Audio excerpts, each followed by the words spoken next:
You must understand that failure is required. There can be no victory without a struggle attached to it. You don't deserve a victory without a failure. Failure does exactly what is necessary to make you better, to put you on the path at the right moment. And just because you fail, it doesn't mean that it's over. But when you get pushed back, you come back. You come back strong. You come back with the willingness. You come back with a purpose. Do not be afraid to fail. Failure is required. Champions cannot be champions without failures. And when that opportunity comes for you to rise up with a full heart. Don't let it confuse you. Don't let it misuse you. Don't just accept it, but understand it. What good is a victory? What good is a win if you don't fail? You gotta understand that this is what life is all about. Failure. What is it doing to you now? When I think about the word dominate, I think about all the synonyms: to pursue, prevail, think, execute, and dominate. When I played college basketball, I sat there on the bench and I was very frustrated. Sometimes I had a bad attitude, but eventually I got my attitude together and I began to realize, you know what? If I just dominate the role my coach gives me, maybe that will position me to get promoted. So when he gave me 5 minutes, I dominated those 5 minutes, and that promoted me to 10 minutes. When I dominated for 10 minutes, that promoted me to 15 minutes. Before I knew it, I carved out a niche and I dominated. I became the top 6 man in the country. If we look around the business world, we have household names, and they're only household names because they dominate their industry. I need you to dominate every single day you go to work. If you're a company, you created a niche, your job now that you have the niche is to dominate your industry until you become a household name. I did no different when we started our speaking business. I got paid $25 in gift certificates the first time I spoke. It's certainly something worth considering. And what is nothingness? Well, Alan Watts summed it up more than eloquently in a statement he made when he said that nothing is what your head looks like to your eyes, and that nothingness is what's watching. And I truly can't think of a better description. Nothingness and consciousness coexists in that space behind your eyes. You can't have something here without having that nothing there. So you need to be aware of that nothingness, the nothingness that lies behind your eyes, because it is within that nothingness that lies consciousness. And it's all connected. It's connected to ourselves, it's connected to each other, and it's connected to everything in the universe. You need to open your minds to see this. And once you've seen it, the more you can begin to realize it. And the more you realize it, you can quite literally feel it physically. It's like a warmth and a rise in frequency on your body. The true realization that there is no other. There is only one. And all that truly exists within that singularity is love. There are only two human emotions, love and fear. All other emotions stem either directly or indirectly from these two base emotions. But fear is an illusion created by this reality, because all that truly exists within the singularity is love. That's all there is, and love is all there can possibly be, because there is only one. There is only the singularity. So how can there be any other emotion at all? Indeed, how can there even be any concept of emotion? Within the singularity there exists only the singularity, and the singularity is love. There is nothing else. What we've been developing is a population of emotionally weak people who perceive themselves in terms of victims. When you have challenges in life and you meet them, it brings something out of you. So, for instance, when my arthritis came, and I didn't know what else am I going to do at that time. I wanted to be a footballer. I wanted to be a footballer since I was a kid. And now my joints are swelling up, and they're telling me I'm going to have to pack it in. Now I thought, I'm not packing it in. I want to give it a go. So I went to a club called Hereford United that was a league club then. And I played the whole season with rheumatoid arthritis. Every morning when we were training and warming up for training on cold English mornings, I was in agony. And I would be limping and what have you, and the players would say, "Oh, what's wrong now, Ike?" And I would give a different excuse. "Oh, got a bit of a pull. Oh, I think I've got a bit of a blister." But actually, it was the same thing all the time. And I played the season out, and eventually it got so bad that I couldn't carry on. But it brought something out of me, this determination not to give up and not to give in.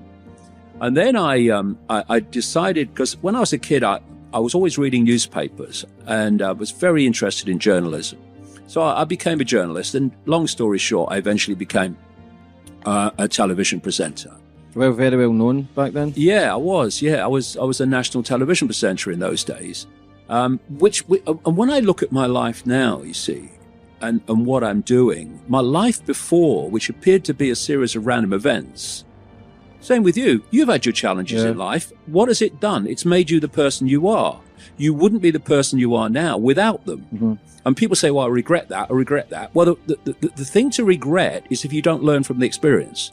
That's the regret. But learning from the experience, well, you've had a gift. What are you regretting for? And so I went into journalism because I was very interested in that. And I eventually became this television presenter. And when you look at my life, as I was saying, all the different elements of it, including going into journalism and seeing the media for what it is, going into politics with the Green Party and seeing politics for what it is, well, I didn't know at the time, but they were all giving me very, very important understandings that will be useful later on. And then what happened is, this is a kind of bizarre story, but it happened. I was in the Green Party, and I was still working for the BBC as a television presenter, and both were leaving me completely cold. The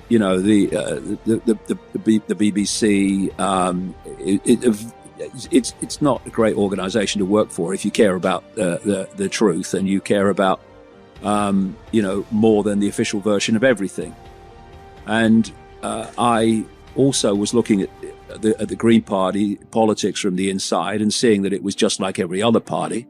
And so what do I do with my life now? Because I can't go on with either of these.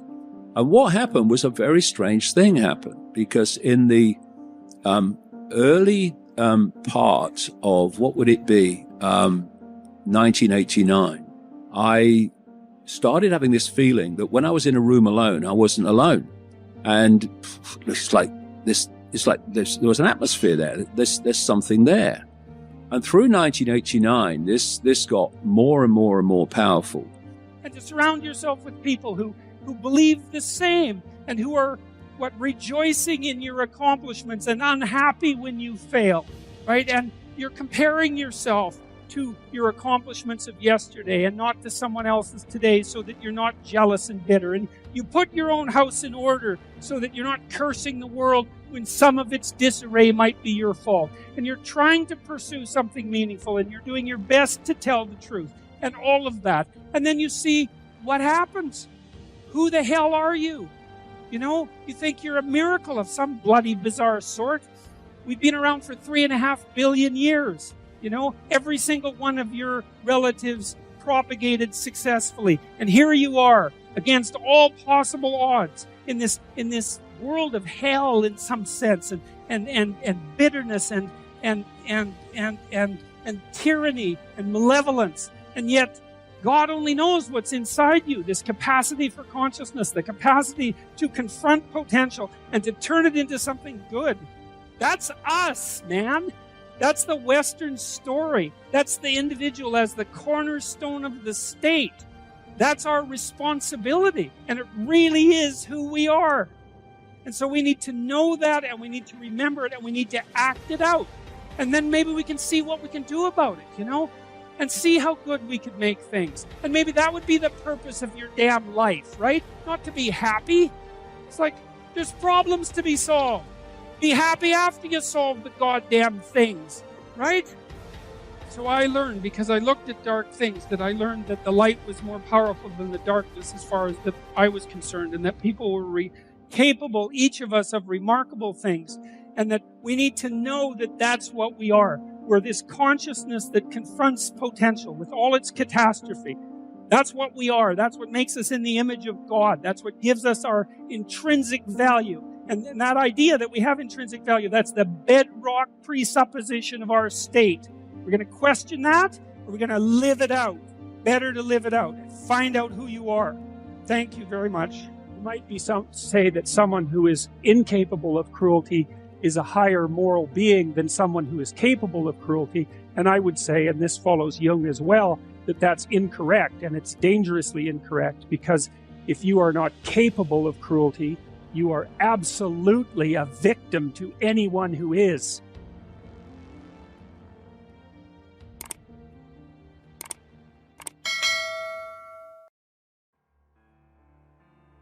You were not born to be defeated.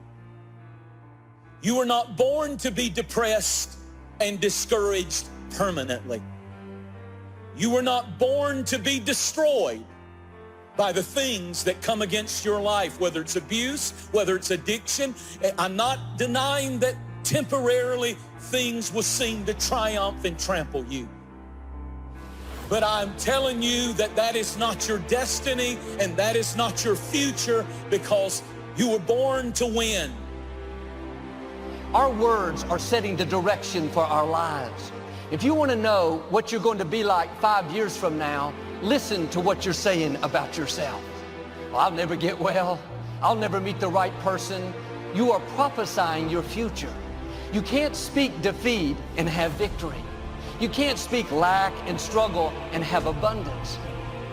You can win without people. You can win without provision. You can even win without direction. But you cannot win without willpower. You need some willpower in your life. You need to get your will back. You need your drive back. You need your want-to back. You need your I'm gonna do it come hell or high water. I can't be stopped because my purpose is serious. Get your will back. Everybody shout, I will cross over. I will get over that memory. I will see a victory. I will be significant. I will. You will eat the fruit of your words. Pay attention to what you're saying about yourself, your family, your finances, your health. You're going to become what you're continually saying. That's why it's so important to get in a habit of speaking victory over your life. There's always more inside of you than you know. You're stronger than you think that you are. And the struggle of today is producing the strength I need tomorrow. If we want to grow stronger, we have to get comfortable with exposing our weakness. Because the reality of it is the only way that I can get strong is when I get comfortable in confronting my weakness, exposing my weakness, getting vulnerable with my weakness. Going into that workout that day, I was embarrassed, I was afraid, I was concerned. I didn't think I could do it, but I actually had to come in and face the weakness inside of me that I might encounter the strength that I have yet to discover. See, strength doesn't come from what you can do. It comes from overcoming the things you thought that you couldn't do. You were born to win. And in the end, even though momentarily it will look like the dream is finished, your life is not going to be anything worth celebrating. It'll look like a troop has trampled you, we would say, in the ground. But in the end, you'll triumph. In the end, you'll win. I'm still scared, but it doesn't have to stop me. So what I'm saying is, not that I won't feel fear, not that I won't have questions, but I won't stop. I won't stop. I won't stop. That's what I won't do. I won't stop. I won't back down. I will not give in. I will not surrender. I will not give away my joy. It's too expensive. You can't have it. It's too valuable. It's the only treasure I've got. Let everything you say be good and helpful so that your words will be an encouragement to those that hear them. One person that hears your words is you. They go out of your mouth and back into your own ears. If you hear them long enough, they'll take root in your spirit. You believe what you say about yourself more than what anyone else says. And there's nothing more powerful than you speaking victory over your own life. Yes, you're going to face a lot of setbacks and a lot of hits, and I'm just telling you the truth. But let me let you know that it's not going to end with the truth trampling you down to the ground. There will be, at times, a severe struggle. But in the end, you will win. In the end, you will get back up. You were born to overcome. You were born to win. It may not happen overnight, but you have to keep speaking victory. Keep calling yourself healthy. Keep declaring those dreams are coming to pass. Although a ship is large and driven by strong winds, it is steered by a small rudder wherever the pilot wants it to go. It's the same way with the tongue. Even though it's a small part of the body, it's steering your life. What you're saying is determining which direction you go. The good news is you have control over the rudder. You control your tongue. Are you sending your words out in the direction you want your life to go?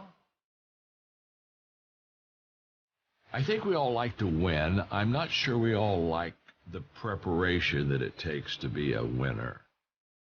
John Wooden, my mentor, who was the incredible coach for the UCLA Bruins when they won 10 national championships, Sports Illustrated said he was the greatest coach of the last century. I asked him one day, I said, Coach, what do you miss most about coaching? He said, the practices. Isn't it interesting? I said, not the games? He said, no. He said, our practice determined how we played the game. He said, by the time the game day came, I just sat there on the bench with my rolled-up program in my hand and kind of laid back and let my team play. He said, we prepared for that game. We practiced for that game. He said, I miss the practices. I miss the process of doing what we needed to do so that we could get to where we needed to go. If you believe in what you're doing, that's fuel. It adds more fuel to your fire.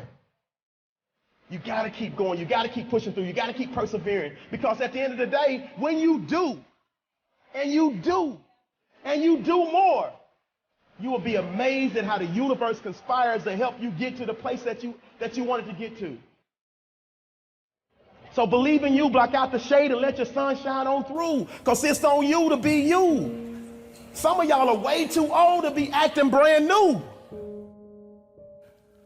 And I thought to myself, oh my gosh, what an incredible formula for winning. What an incredible formula for success.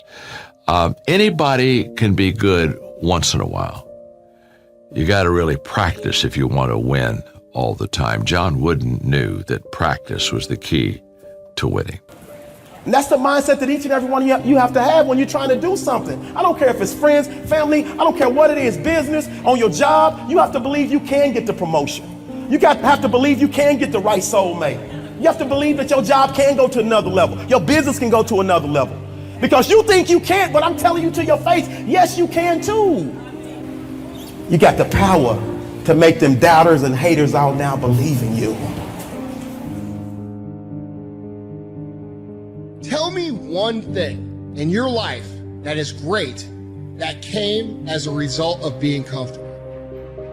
Because everywhere I look and everywhere I see in today's society, everybody's doing everything they can to be more comfortable.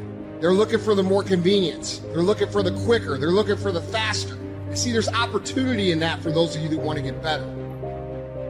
Because I'm going to tell you right now, all the reasons that these successful people that you look up to, that you aspire to be like, are the way they are, have all come from a place of being uncomfortable. We do not retreat. We do not give up. We do not surrender. And the reason why most of you are not successful is because every single time stuff not going your way, you give up, you quit, you let go, and people feel weakness. They feel it. You can feel when somebody's not committed.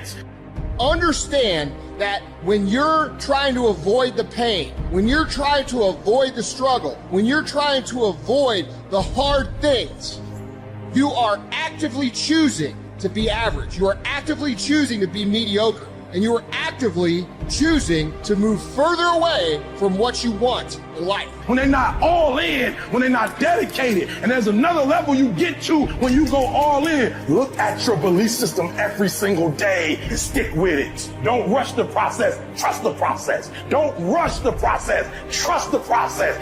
You guys have got to believe in yourself. Headstrong, mentally tough. That's the only way through the bullshit here in life. Winners, the difference between them and the spectators is the winners have a belief that overrides the crowd's disbelief every single time. There is no excuse for not being the hardest worker. Yeah, someone might be bigger, stronger, faster, quicker, younger, whatever else, but there is no excuse to not be the hardest fucking worker there. Because that hardship and that pain and that struggle, they give you the skills that will forge you into a motherfucking champion. No longer are we going to accept rhymes and society's rhyme the reason that we are average. Average is a weak mentality. We must believe it so much so that we're arrogant about it. We must be pissed off for excellence. The easy route never pays well. The only route in life that pays well is the hard route. You're working out and you want to die. Feel the death happening in you. Feel the pain happening in your legs as you rep out one more squat. Because it'll be all the more pleasurable when you reach the inevitable other end of the spectrum where you're laying in your hammock, sipping on a protein shake. Boy, I really went hard. I really went hard on that set. I really went hard in school. I really went hard in my career. I really went hard in life. Go hard! I do not believe that any of us have dreams that were not given to us for the purpose of accomplishing those particular dreams. And I want to share something with you that has changed my life. I started out, as was indicated by Jack, it's very humble beginnings. I don't know what that dream is that you have. I don't care how far-fetched it might appear to be. I don't care how disappointing it might have been as you've been working toward that dream. But here's what I know, that that dream that you're holding in your mind, that it's possible. Let's say that together, please. Say, it's possible. See, sometimes we can't say, I can do that.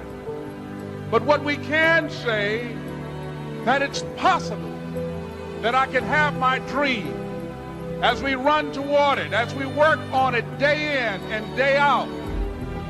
No one, ladies and gentlemen, could have convinced me when I started out just over 6 years ago working on my dream. And I want you to think about whatever your dream is, because I was willing to take a chance, and most people won't do that. Most of the people that you talk to try and bring them into the business, these are not risk takers. Most people have done all that they're ever going to do. They raise a family, they earn a living, and then they die. But people who are running toward their dreams, life has a special kind of meaning.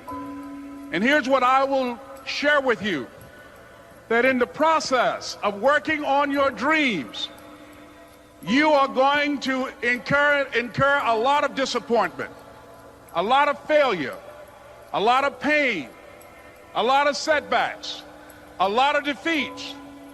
But in the process of doing that, you will discover some things about yourself that you don't know right now. What you will realize is that you have greatness within you. What you'll realize is that you're more powerful than you can ever begin to imagine. What you will realize is that you're greater than your circumstances, that you don't have to go through life being a victim. As Jack indicated, I was born in Miami, Florida, in an area called Liberty City, in an abandoned building on a hard linoleum floor with my twin brother. We were 6 weeks of age. We were adopted.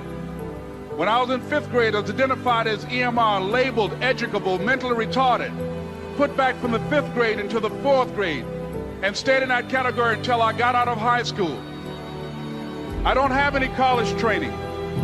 But I met a high school teacher who one day changed my life. I was waiting on another student, and when he came in, he said to me, "Young man, go to the board and write what I'm about to tell you."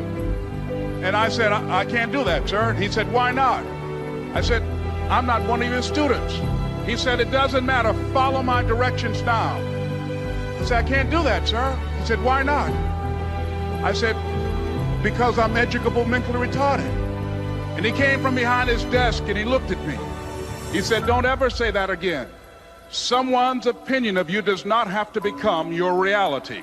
And that man, Mr. Leroy Washington, did something for me. He started planting seeds in my mind that enabled me to begin to dream, as Dexter has been doing for you.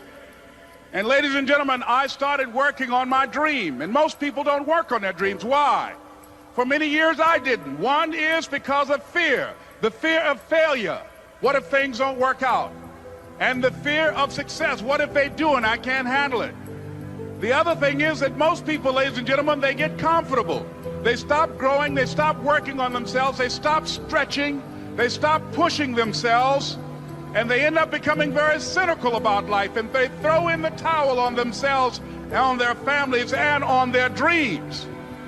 And the other thing is that most people don't feel worthy. What I'm doing now, I could have been doing years ago. But because I did not have a college education, because I didn't believe in myself, because I allowed other people's opinion of me to control my destiny, I didn't act on my ideas.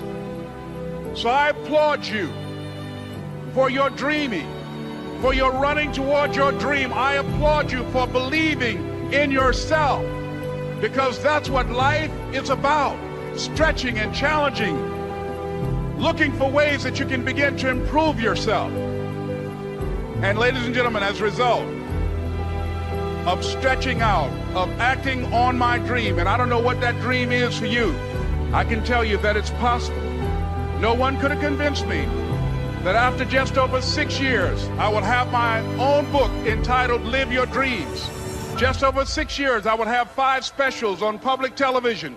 Just over 6 years, I've done motivational speaking for AT&T, Procter & Gamble, McDonald's Corporation, Xerox, IBM. Just over 6 years. I will now have my own talk show that will premiere on Monday, Labor Day. I'm saying to you, your dream is possible. Your dream is possible. But not only is it important that you believe and begin to know that it's possible for you to live your dream as you run toward it, but I've done something that I want to share with you called Choosing Your Future. In fact, I've developed a set of tapes talking about how to begin to create your own reality by choosing your future. And not only is it important for you to know it's possible for you to choose your future, but it's necessary that you work on yourself, that you develop yourself. It's necessary that you get the energy drainers out of your life, people who don't want anything, people who are not striving, people who are not challenging themselves, people who aren't growing, people who have stopped dreaming. It's necessary that you align yourself with people and attract people into your business who are hungry, people who are unstoppable and unreasonable, people who are refusing to leave life just as it is and who want more. My mother used to say, birds of a feather flock together. If you run around with losers, you will end up a loser. It's necessary that you get the losers out of your life if you want to live your dream.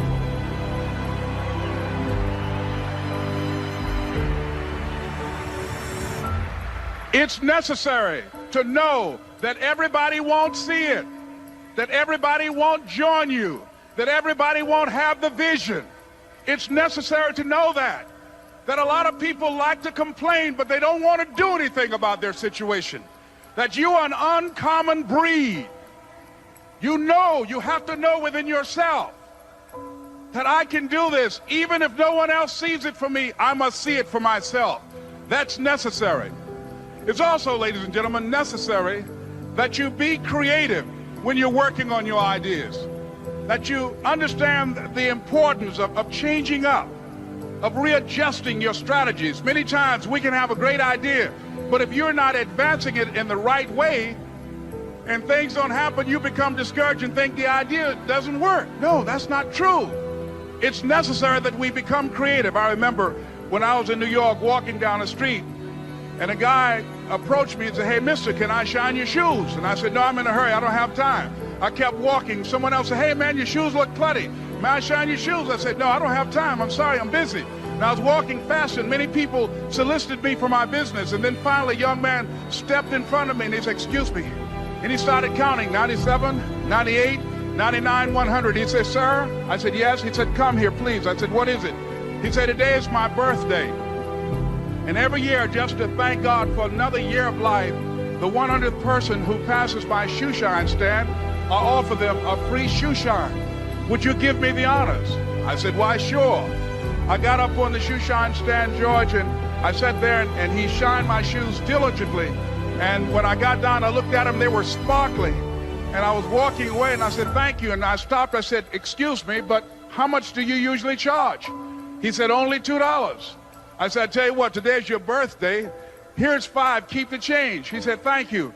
As I was walking away, looking in the opposite direction at other people coming, he started counting again. 97, 98, 99, 100.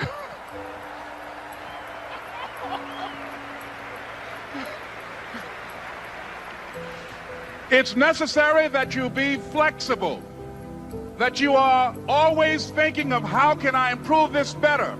This is a customer-driven economy. It's necessary for you to always explore various ways in which you can improve the quality of service that you're providing for the people in your organization. I remember something, a major company had talked about the extra value service they were providing for their customers. And the lady who had the news conference summarized it this way. She said, "It's not our intention to satisfy our customers or to please our customers. Our intention is to amaze them." It's necessary, if you're going to compete today, that you look for ways to amaze your customers by being one of those individuals that keep your commitments, that keep your word, that's relentless. It's necessary as you work with the people that you bring into your organization, that they see that you are a good example of a person to work with, because you model integrity and determination and ambition and truth and honesty and the way in which you conduct business. The next step is, that is you. That is you. That no one can do it for you but you. And even though you face disappointments, even though you will experience some setbacks, it goes with the territory.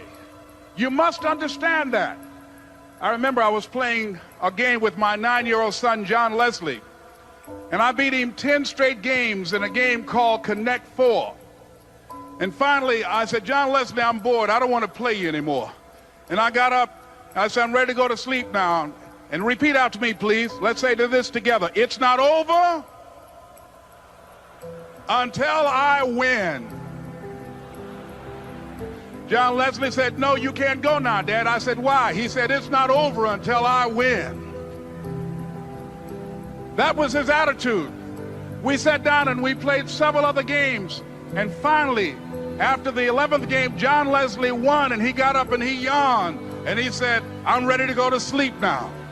And I'm saying to you, what if all of us took that attitude after we face a rejection and a no, or we have a meeting and no one shows up, or somebody say, "You can count on me," and they don't come through? What if we have that kind of attitude? The car's repossessed. Nobody believes in you. You've lost again and again and again. The lights are cut off, but you're still looking at your dream, reviewing it every day, and say to yourself, "It's not over until I win."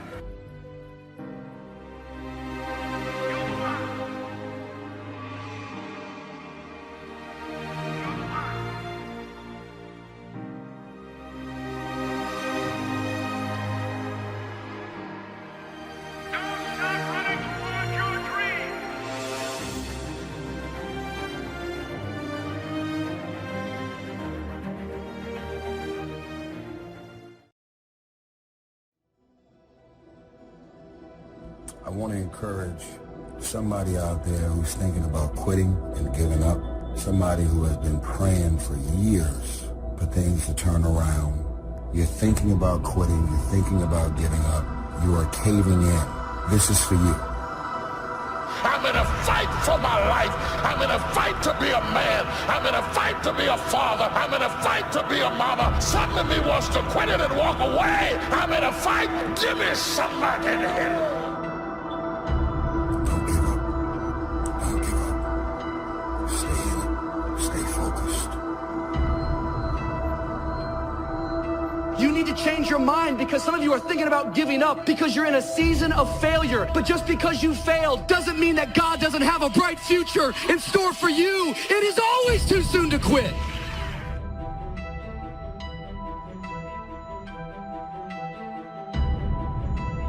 He wants you to give up and think nothing can grow there. The devil is a lie. The darkness is not real. This is not the time to throw in the towel. This is not the time to give up. It's the time to trust God more, to dig in deeper. The joy is not in the success. The joy is in trying. The joy is in the process. That I'm going to keep working. I'm going to keep going at it. See, failure is forming my future. Failure is just another peg in the ladder for me to go higher.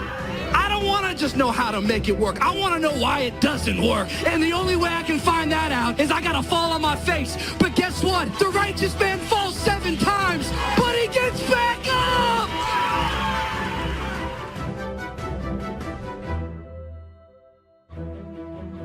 Everybody has something that strikes terror in them to do it. Whatever you got hurt at, whatever you got damaged in, it's the thing that you struggle to do. Those strongholds come against you every time you try to move outside of your little prison. And people think you are angry, but the anger is the fruit. The root is the fear. Most angry people are scared. Pull it by the root. Strongholds, casting down imaginations, envisioning self-destruction, the enemy terrorizing you with what he might do. When I'm discouraged, I need somebody to come alongside me to encourage me that weeping may endure for a night, but joy comes in the morning. That kind of talk wakes up my faith. It stirs my faith to know that no matter how dark my situation, God can work it out. I'm telling you, it's possible to be weak. It's possible to feel overwhelmed, outnumbered, out-resourced. It's possible to feel discouraged. It's possible to be going through something that you've never gone through. And if you were to be honest, would say, I am weak this day, yet I'm still anointed king.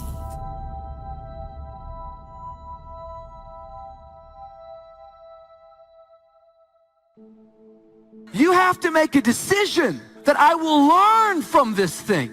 I've resolved in my spirit that every experience is my education. So the good experiences and the bad experiences, I'm going to learn from that, and I'm going to discover the opportunity for me to grow and for me to get better. I'm telling you, I've already made up my mind that I know I will fall down. I know that I will stumble, but I already see myself getting back up. Therefore, I'm never down. I'm either up or getting back up. I'm going to learn. Sooner or later, you're going to end up with just you and God and your dream and your pain, and you're going to be the one that's going to have to decide if you're going to go through or if you're going to give up. You got to go through some things in order for you to get faith. You've got to have some life experiences under your belt so you can talk about how strong your faith is. Because if your faith has never been tested, you can't brag on how strong it is. Anxiety, it makes us feel out of control, and we're trying to put things in order. And so often the very thing that we're afraid of, it's not even as bad as fear itself. Fear is always false evidence appearing real. And when you abide in fear, you're gonna always be running for your life. That's why we're the people of God, and we focus on our faith, because our faith always leads us to life, and life more abundantly.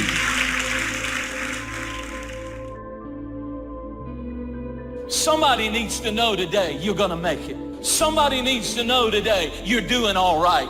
You may not be what you ought to be, but you're not what you used to be. And you're going to get there by God's grace. Don't you give up, don't you quit, and don't you keep putting yourself down. You're doing better than you think you are. Yet what I'm learning more and more in life is that it's fear that causes anxiety. The other side of the coin from depression is always anxiety. Anxiety has this ability to stretch your soul thin and you feel out of control. Depression, on the other hand, is when you feel like your life is being constricted inward and darkness is enveloping over you. Typically, if you have any level of anxiety, depression will follow. If you have depression, anxiety is right around the corner. Having anxiety and depression is like being scared and tired at the same time. It's the fear of failure, but no urge to be productive. It's wanting friends, but hate socializing. It's wanting to be alone, but not wanting to be lonely. It's feeling everything at once, then feeling paralyzing, numb. What story do I want to tell later down the road? See, every stage in our life becomes a story. At some point, you will end up telling it. We have to remember that the decisions that we make today will be a part of our life story tomorrow. So as you're making the decision, you got to ask yourself, what story do I want to tell a little bit later down the road? And if what you're doing does not line up with what you think you want to tell a little bit later, then you might want to rethink what you are doing. I just want to tell you, don't let this chapter that you're going through make you in your story.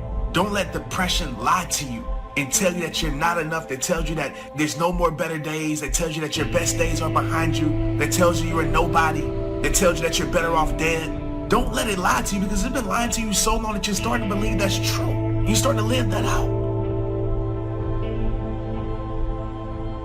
Good intentions are worthless. Worthless, folks. When are you going to fall out of love with good intentions? Good intentions are worthless unless they lead to good actions. Nobody ever had their life changed by somebody hoping, thinking. Good intentions are not enough. Because there are some things in your life that you are not ready to turn loose. There are some sins you're not ready to get rid of. There are some issues and some hang-ups that is stunting your spiritual growth. You can't be all God wants you to be with some stuff you're still hiding.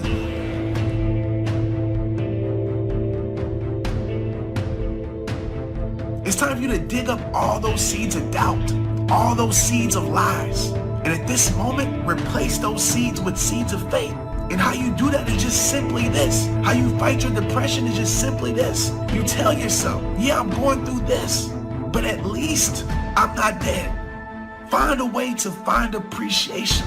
Somebody has it worse. Somebody wants your life as bad as you think that it is. Somebody's praying to be in your shoes, and you're still here.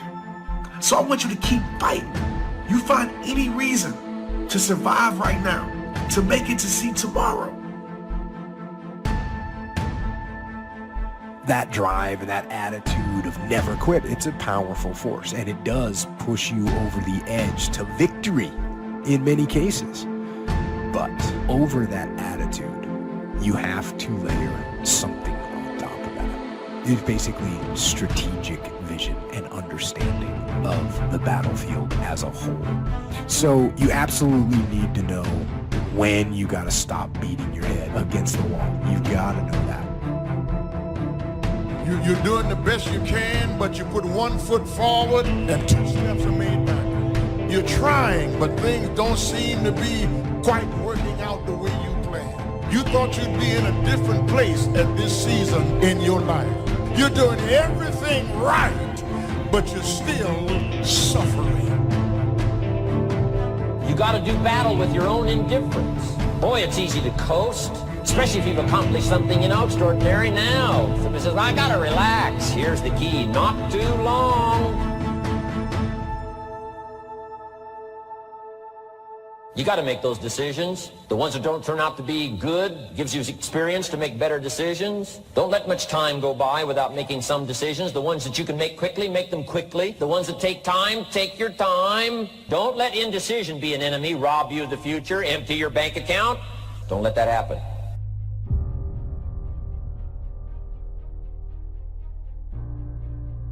Now, I know that sounds boring, stupid, basic, but it's the truth. The only thing that changes our life long term is when we raise our standards. What does that mean? That sounds so boring and dumb. It means that all of us in life have things we want. We don't get what we want. We get what we have to have. Remember I said earlier, we all get what we tolerate in ourselves and other people. But when you're no longer willing to tolerate something, that's when your life changes. The difference in people is their standards, period.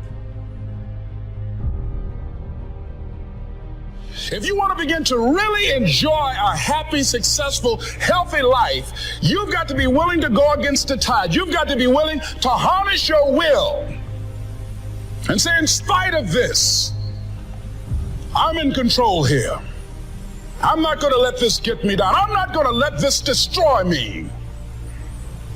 I'm coming back, and I'll be stronger and better because of it. You have got to make a declaration that this is what you stand for. You're standing up for your dreams. You're standing up for peace of mind. You're standing up for health. You want it, and you're going to go all out to have it. Expect things to get better for you, because they are. See, life is cyclic. You're not, whatever experience you're having right now, it has not come to stay.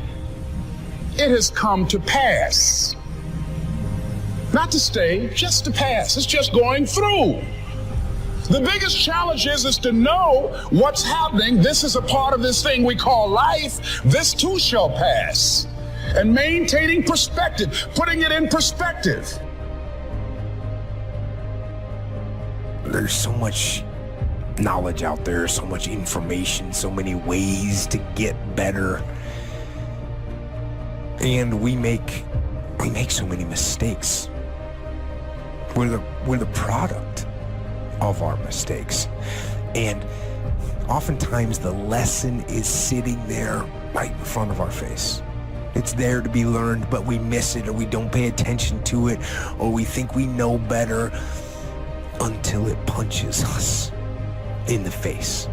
And the most important thing to learn is that we have so much to learn. We all do. And we can learn from school and from people and from experience, and we learn from life.